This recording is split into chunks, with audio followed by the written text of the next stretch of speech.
Halo teman-teman, hari ini kita akan membahas tentang First Run Adidas Hyperboost Edge.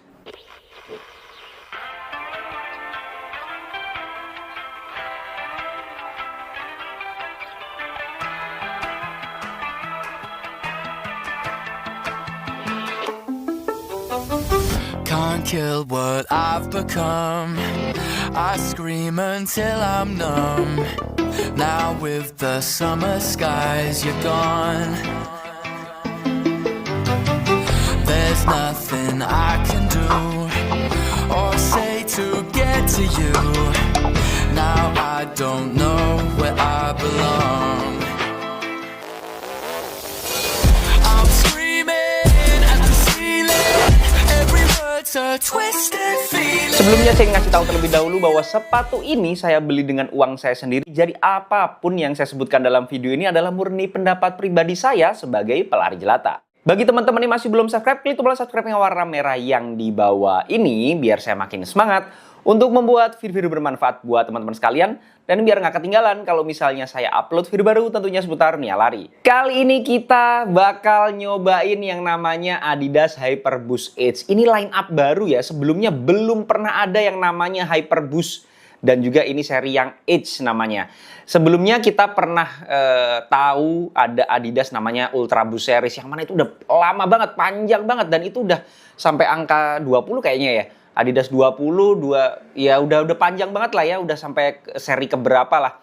Dan itu banyak banget yang pakai, terkenal banget, terutama nggak hanya di dunia running, tapi di dunia casual juga. Selain itu yang bikin dia terkenal adalah boost foam-nya atau midsole-nya itu terkenal banget. Bahkan nggak cuma di Ultra Boost, banyak banget sepatunya Adidas yang menggunakan foam boost, yang mana itu salah satu favorit ya, karena udahlah dia soft, tapi bisa memberikan kenyamanan yang mantap dan juga energy return yang cukup memuaskan. Walaupun akhir-akhir ini untuk racing shoes-nya udah tergeser sama foam-foam yang lebih advance gitu ya. Tapi Hyperboost ini kembali, atau seri Boost ini kembali dengan wajah yang baru, yaitu Hyperboost. Bukan lagi pakai nama Ultra Boost, yang mana sebenarnya ada sedikit kemiripan, membawa DNA yang sama, Boost DNA, cuman dengan wajah yang jauh berbeda dari Ultra Boost. Nah, nggak usah lama-lama, kita langsung bahas mulai dari beratnya terlebih dahulu. Setelah saya timbang manual di ukuran saya 42, sepatu ini ada di angka 254. Kalau lihat looks-nya, saya kaget juga ya, lumayan lah beratnya. Walaupun beratnya masuk ke medium, tengah-tengah, biasanya 250-300 saya kategorikan sepatu lari yang medium beratnya. Dan ini 250 lebih, sehingga saya kategorikan sepatu dengan berat medium. Cuman, kalau dibandingkan dengan, ya secara looks ya, ini tuh gede banget loh. Tinggi banget midsole-nya, bulky banget, ini tebel banget di mana-mananya. Ya berat segitu cukup memuaskan ya. Jadi ringan dibandingkan dengan kelihatannya gitu. Meskipun kalau di rata-rata seluruh sepatu lari gitu ya, ya termasuk medium lah untuk berat sepatunya. Lanjut ke uppernya. Untuk uppernya sendiri, dia menyebutnya sebagai Prime Wave. Ini juga setahu saya baru ya, atau saya sendiri yang belum pernah ketemu Prime Wave-nya Adidas. Dan ini tuh lembut banget. Setelah saya pegang begini, ini memang terasa dia lembut. Dan kaki saya saat masuk pertama kali, itu terasa banget pelukannya atau sentuhan antara kaki saya dan juga Prime Wave-nya sendiri. Itu terasa lembut banget sentuhannya. Dan memang pada saat saya berlari dengan sepatu ini, saya lari sepatu ini pemakaian pertama itu udah langsung jauh ya, udah langsung loran kalau nggak salah 15 kilo. 15 kilo atau ya kurang lebih lah ya, 15 atau 10 lah. Intinya di atas 10 lah.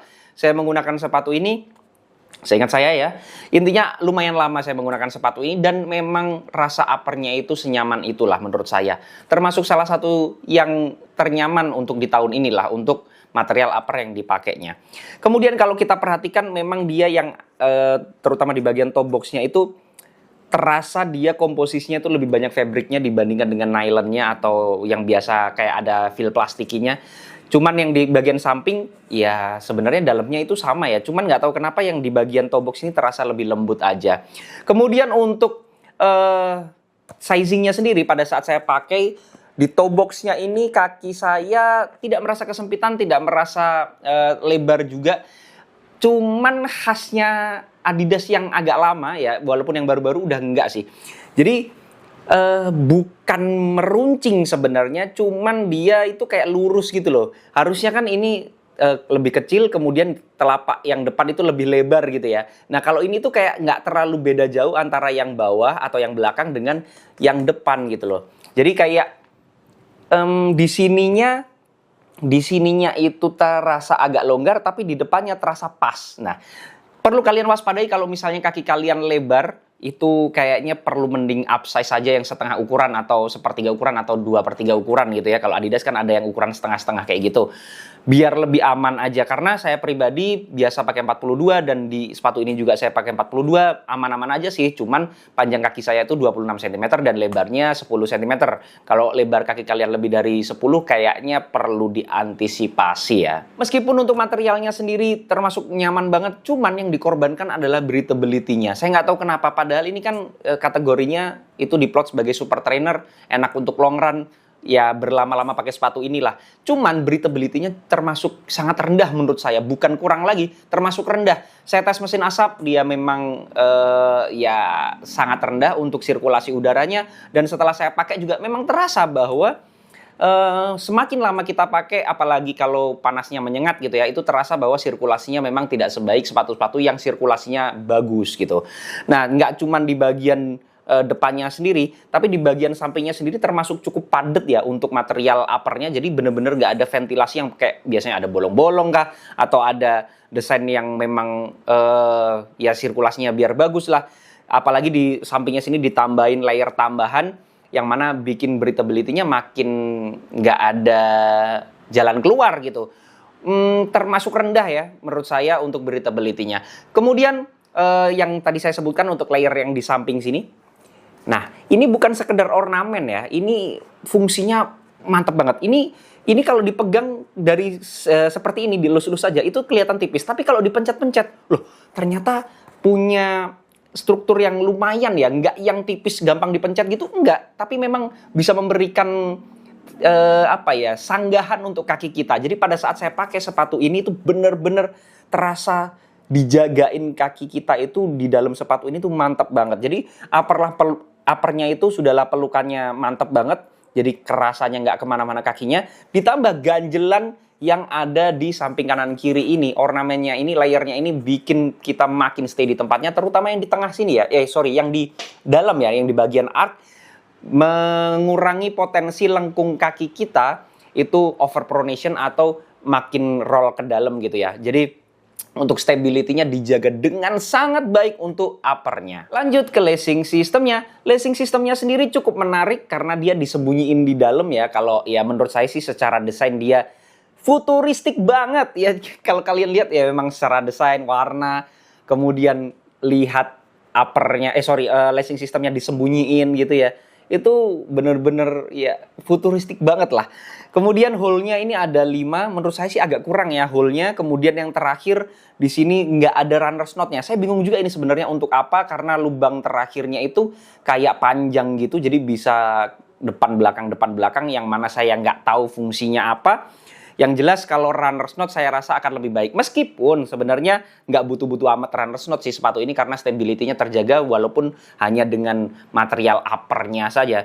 Jadi ya memang nggak se-urgent itu. Cuman daripada fitur apa ya, nggak ngerti saya ini.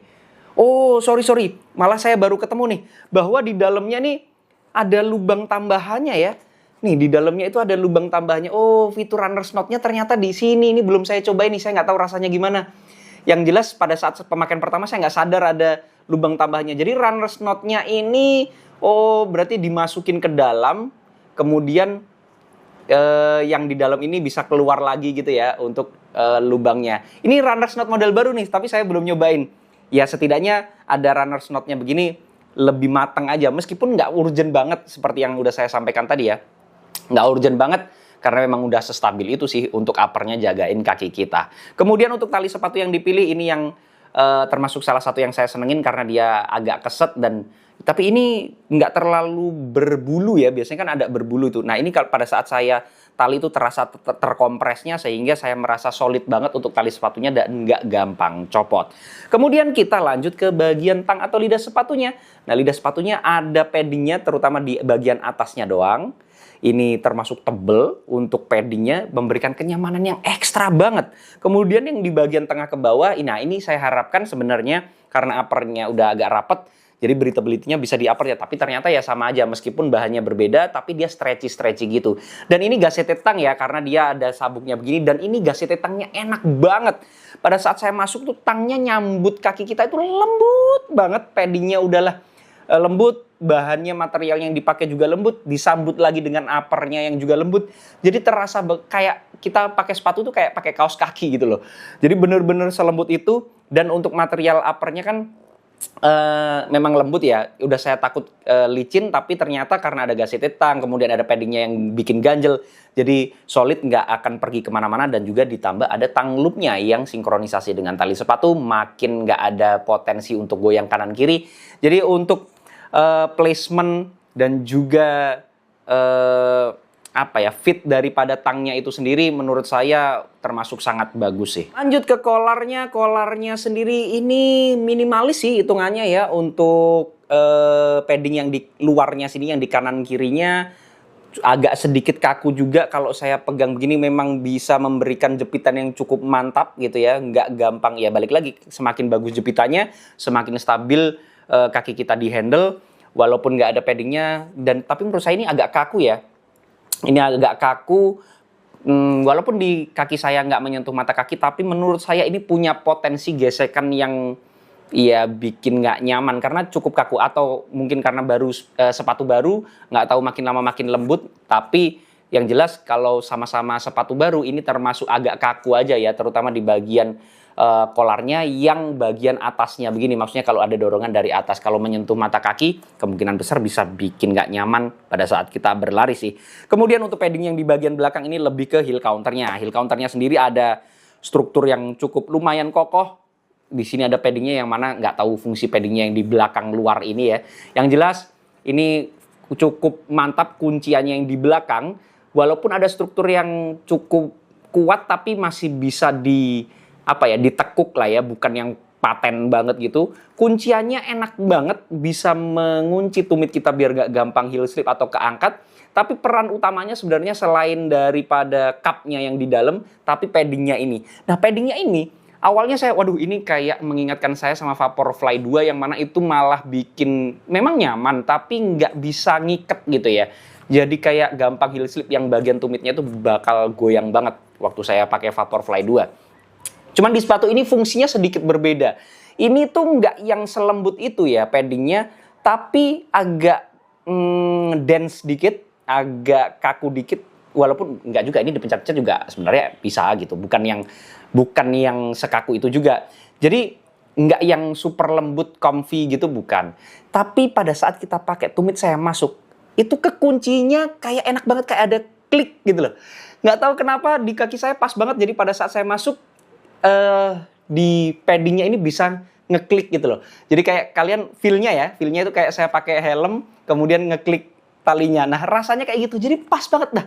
Kok bisa begitu feel-nya ya? Saya baru pertama kali punya heel counter dengan feel yang seperti itu. Ngekliknya itu enak banget, jadi kayak rasa gak gampang copot aja di bagian heel counternya. Lanjut ke midsole-nya, ini dia yang perlu dibahas. Dia menggunakan foam Hyperboost Pro. Ini foam paling barunya daripada Adidas, belum pernah ada sebelumnya di sepatu-sepatunya Adidas, yang mana saya optimis banget ini bakal dipakai selain di sepatu ini aja. Hyperboost Pro ini kayaknya menjanjikan banget karena Ultra Boost yang udah berevolusi menjadi sesuatu yang baru dan menurut saya lebih bisa berkompetisi dengan foam-foam saat ini gitu ya, dibandingkan dengan brand-brand lainnya juga. Menurut saya Ultra Boost tuh udah mulai ketinggalan lah. Ya nyamannya sih boleh lah ya, tapi Hyperboost ini next level sih menurut saya. Dan ini di judul udah saya kasih tahu bahwa ini sepatu ilegal ya. Sepatu ilegal itu maksudnya apa sih? Apakah dijual ilegal, nggak resmi dijual? Bukan. Semua orang juga boleh beli, semua orang boleh pakai. Dan dijualnya bukan dijual secara ilegal yang nggak ada pajaknya, bukan. Tapi ini tidak di-approve oleh World Athletic. Loh, berarti nggak boleh dipakai lari dong? Ya boleh-boleh aja, cuman yang perlu adanya sepatu di-approve World Athletic itu untuk kompetisi resmi. Jadi kalau untuk kompetisi resmi, itu tidak boleh sepatu-sepatu yang belum di-approve oleh World Athletic. Salah satunya adalah tingginya itu tidak boleh lebih dari 4 cm atau 40 mm. Nah, ini kan tinggi banget nih untuk midsole-nya. Ini kalian kelihatan nggak ya sebenarnya ini setinggi apa? Ini tuh tinggi banget loh. Ini sepatu lari paling tinggi yang pernah saya cobain. Jadi pada saat saya pakai sepatu ini tuh kayak rasa, lah tinggi saya kok nambahnya jauh banget gitu ya. Apalagi ada orang di sebelah kita gitu. Waduh, itu kerasa banget bahwa kayak pakai high heels mungkin ya kalau cewek-cewek yang biasa pakai high heels. Nah, di bawahnya itu di sini disebutin ada 45 sama 39. Ini tingginya ya, dropnya. Padahal maksimal kan 40. Ini 45 sampai 39. Di depannya itu 39, belakangnya itu 45. Offsetnya atau dropnya sendiri 6 cm. Jadi ya secara aturan untuk kompetisi yang mana itu nantinya podium atau untuk world record atau apapun itulah yang resmi-resmi itu tidak diperbolehkan sepatu ini digunakan. Cuman kalau untuk kita sendiri di rumah ya boleh banget. Kalau kita untuk race ya boleh banget. Kan kita nggak berkompetisi juga misalnya, bukan yang atlet ya. Itu boleh banget. Nah, untuk kita bahas langsung Hyperboost Pro-nya ya, untuk foam-nya ini sendiri. Nah, ini karakternya mantep banget. Saya belum pernah mencoba sepatu lari dengan karakter yang sama seperti ini. Ini rasanya itu long run banget. Enak banget dipakai long run. Jadi pada saat long run itu sepatu yang saya butuhkan adalah sepatu yang memiliki shock absorption yang cukup baik. Jadi dia kayak pada saat kita lari itu mengurangi hentakan. Jadi kita nggak lebih gampang sakit gitu ya untuk kaki-kakinya. Kemudian nggak terlalu empuk, karena kalau terlalu empuk dia akan bikin cepet capek, jadi nggak bisa jauh-jauh, nggak bisa long run. Tapi memberikan energy return yang cukup baik dan juga nggak bikin kaki kita itu kayak kerja ekstra kayak ada plate-nya. Ini tuh rasanya kayak itu semua checklist lah pokoknya. Kayak nggak tahu kenapa ini bener-bener sepatu long run impian banget bagi kaki saya gitu ya. Saya pertama kali pakai terus dipakai lari jauh. Waduh, ini dia sepatu lari long run yang saya cari gitu ya. Pertama, untuk karakter boost aslinya yang empuk itu nggak hilang. Jadi pada saat saya ukur manual dengan durometer dia ada di angka 2728 yang mana itu termasuk lumayan soft, nggak yang super soft tapi termasuk soft. Karena di bawah 30 itu termasuk soft. Jadi bisa menyerap hentakan itu cukup baik. Shock absorption-nya cukup baik ya. Kemudian dengan angka segitu masih ada kekhawatiran saya terlalu empuk.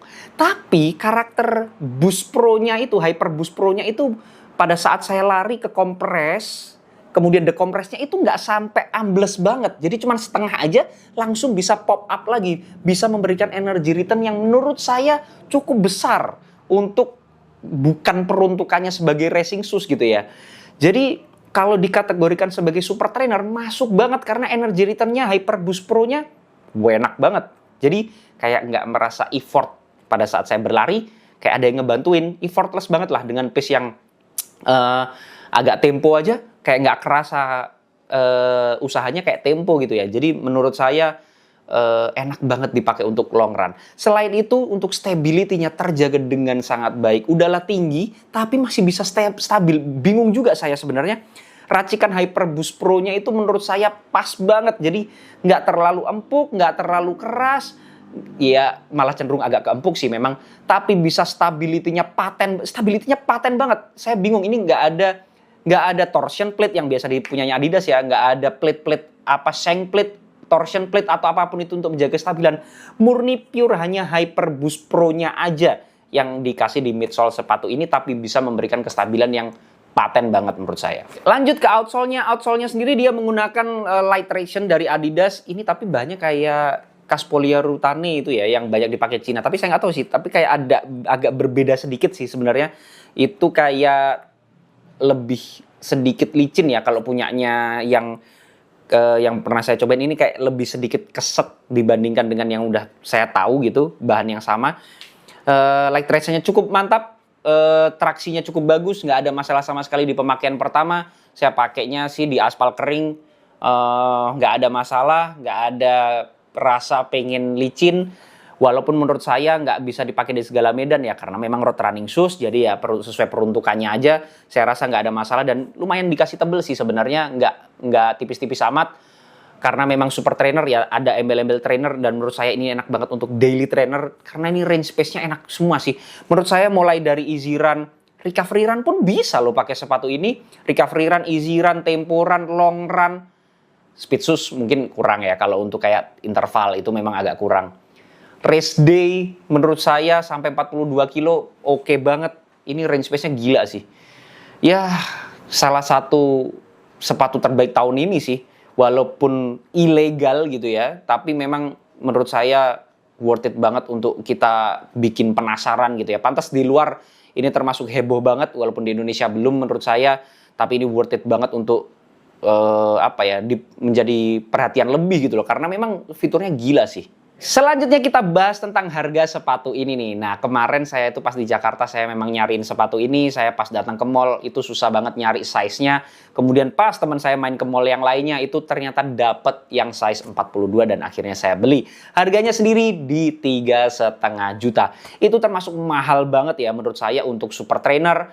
Untuk daily trainer ini termasuk mahal banget. Harga segitu untuk saat ini itu udah bisa banget dapetin sepatu racing shoes dengan teknologi yang luar biasa. Tapi balik lagi, memang belum tentu yang paling mahal, yang paling bagus. Cuman Adidas ini bahkan banyak yang lebih murah yang 2 jutaan punyanya Adidas itu udah ada plate-nya ya. Ada teknologi karbonnya lah untuk sepatunya Adidas.